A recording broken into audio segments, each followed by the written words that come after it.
Students, a very good morning to all of you. So in this session I'm going to cover the following topics. The first one is single phase half wave rectifier, and the second one is single phase full wave rectifier, and also the three phase the half wave rectifier and the full wave rectifier, which are important for examination point of view too. So now we will focus on the single phase half wave rectifier. Dear students, we are all familiar about rectifiers, which means AC to DC converters. See, which is the fundamental the element required to construct rectifiers. So diode is the basic the building element for the rectifiers or AC to DC converters. So you are all aware of the diode. How many diodes required for the half wave rectifier? How many diodes required for full wave rectifier? See, you know, rectifier which converts AC to DC, but it is not pure DC, it is the pulsating DC. So pulsating DC means what? It is a DC with the AC components. Means the output DC with the ripple contents is called as a pulsating DC. Then how do we get the pure DC? So we get the pure DC by using the filters. The filters may be the choke filter or capacitance input filter. See, the essential components, from this we come to know what are the essential components to build the rectifier circuit. The essential components required to build up the rectifier circuit or transformer, switching unit, filter and the control block. So what is that transformer? What is the essence of the transformer? The transformer will step down AC of 230 volts to so required AC like 60 volts AC or 90 volts AC. So here transformer can be stepped down the input voltage into the AC voltage of 90 volts or 60 volts based upon the requirement. So such an secondary voltage which is given to the diode. See, what is the diode do? Diode which allows the conductor to flow in only one direction, which means AC is converted into DC, but it is not pure DC, it is a pulsating DC. To get the pure DC, we have to use the filters. So the filters may be choke filter or the capacitance input filter. And a control block. So control block used to control the firing angle of the thyristor in case of the control rectifiers. Dear students, try to understand here, rectifiers are classified into two types. One is uncontrolled rectifier, another is the control rectifier. See, you might be observing the components used to rectify the AC to DC. You are observing the two components. One is the diode, another is the SCR. See, in case of an uncontrolled rectifier, we are using the diode. So diode is the uncontrolled device, but SCR is a controlled device. In case of the control rectifier, the control block, which means gate, is used to turn on the SCR, and also it can be used to control the firing angle of the thyristor. Let us see the working of this uncontrolled rectifier. So you know, a transformer which adjusts primary AC source supply to the input of rectifier stage. It is step down transformer, as I told you, which reduces the supply voltage to a circuit operating range. And the rectifier which converts low voltage AC supply into DC supply. See, as you know, for the uncontrolled type of rectifier, it comprises of a diode. The output of the rectifier, as I told you, it is a pulsated DC. So the filter circuits is used to remove the ripples present in the output. So then the control block which controls the firing angle of thyristor in case of the phase control rectifiers. Since diode is not a controllable device, so control block is not required is not necessary in case of the diode rectifier or the uncontrolled rectifiers. So we have two classification like uncontrolled diode rectifiers and controlled rectifiers. Then what is the further classification of a diode rectifiers?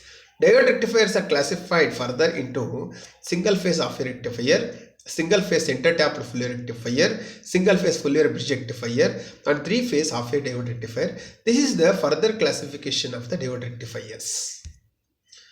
Then control rectifiers. Control rectifiers means we are using the thyristor in place of the diode, which controls the firing angle of the thyristor. So here control rectifiers, it is thyristor based converters which is classified into single phase Fourier rectifier, single phase Fourier midpoint rectifier, single phase Fourier bridge rectifier, three phase Fourier converter, and three phase Fourier converter. This is the classification of an controlled rectifiers, which means thyristor based converters. So in this example, in this figure, you are observing single phase Fourier circuit with RL load. Here load is RL load. See, single thyristor is used because this is an single phase half phase circuit, Fourier rectifier. Single phase Fourier rectifier means only one thyristor is used, and the AC signal which is given to the thyristor, to the what is that anode of the thyristor. Then what happens? Thyristor which conducts. Thyristor which is triggered when gate signal is supplied.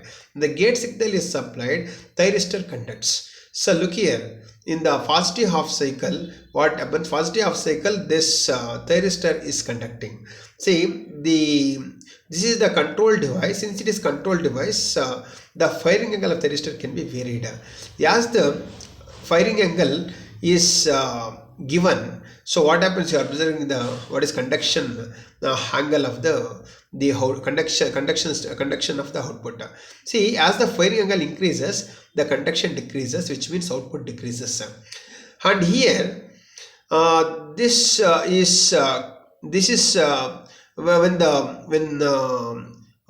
alpha is equal to pi. When alpha is equal to, when beta is equal to pi, so what happens? So the thyristor is turned off so that it is not conducting. When it becomes when it becomes equal to 2 pi plus alpha, then what happens? Thyristor again turned on so that it is conducting. So during the positive half cycle, the thyristor is conducting here. See, this is what you are observing in the waveform of the single phase Fourier rectifier with RL load. So this is the explanation regarding this single phase Fourier rectifier.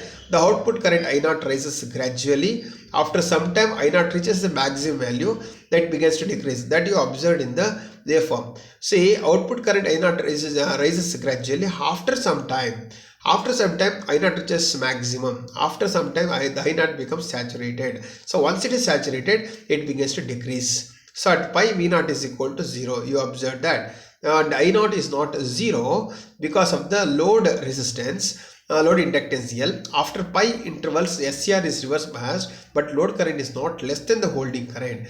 Therefore, SCR remains in the on state even if you remove the gate supply once it is turned on. Listen here. See, SCR is belonging to what is that controlled turn on and uncontrolled turn off.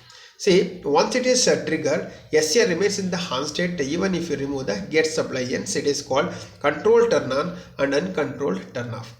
So at beta greater than pi naught reduces to 0 and SCR is turned off, as I told you. At 2 pi plus beta, SCR triggers again, and alpha is the firing angle and beta is the extinction angle. So V is equal to E minus A, that is the conduction angle.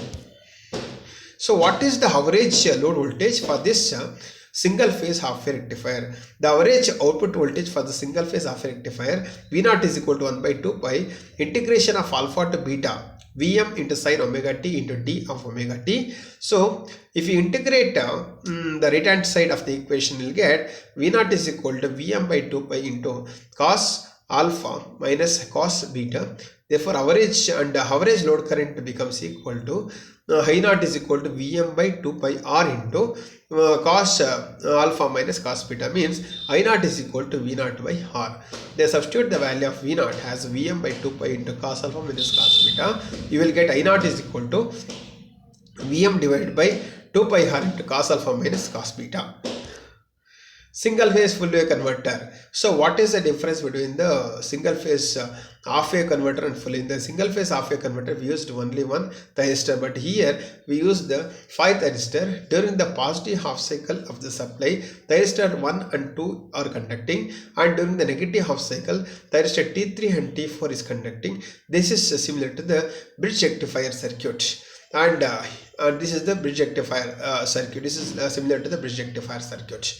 So look the waveforms of a Fourier rectifier. For the Fourier rectifier, for both the half cycle, the thyristors are conducting. So here in case of during first half cycle T1 and T2 is conducting, and this during the negative half cycle T3 and T4 are conducting, and this will repeat. This will repeat, and the waveforms you are observing, even the output current also, it's looking like an the DC current you are observing.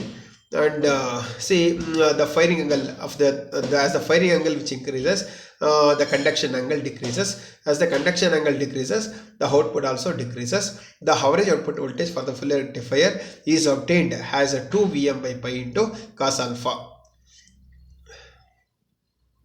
Single phase half phase circuit with Hartley load. So theta 1 is equal to sine inverse of E by Vm. Maximum value of the firing angle pi 2 is equal to pi minus theta 2. The voltage differential equation is Vm sin omega t is equal to R into I naught into R into I naught into L plus L into di by dt plus E.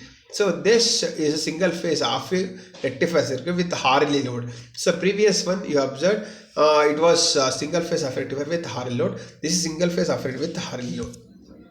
So this is the required waveform for this the single phase half rectifier with Hartley load. So thank you for watching this video.